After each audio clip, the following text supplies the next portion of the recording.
In one of the earlier segments, I mentioned that sleeping is one of the key areas post-transplant that really determines the success of a recovery. I suggested trying to get used to back sleeping, if at all possible, prior to the operation if you're not already a back sleeper. One of the other key considerations is that the recommendation for all transplant patients coming through the UCSF program is that you sleep at a 30-degree incline by putting bricks under the bed or putting in a medical wedge of foam into the bed underneath the mattress. The reason for that is to avoid the possibility of acid reflux or material coming from the stomach up into the lungs. It's also recommended that you not eat 2 hours before laying down to sleep.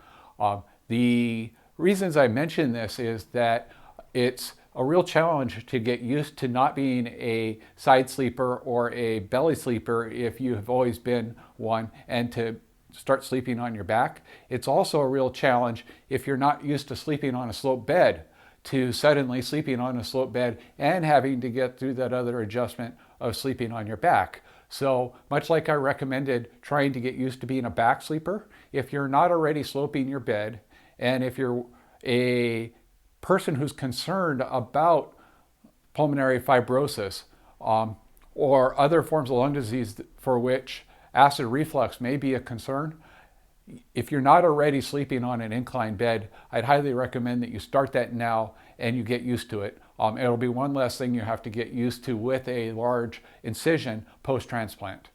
The advice I have in terms of how to get through some of those adjustments is to use a lot of pillows and to experiment with where you can best apply those pillows. So in some cases, having a pillow either up against one side, the other side, or both, the back and front sides, can help significantly.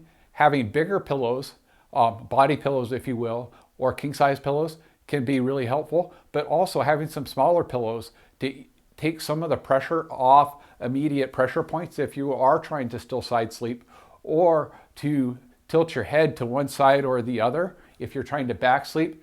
Instead of back sleeping staring straight up, to be able to back sleep with your head tilted to one side but constrained by pillows on each side. For me at least helped a lot, and I would recommend experimenting a lot with different size pillows in different positions to try to get used to some of these sleeping adjustments.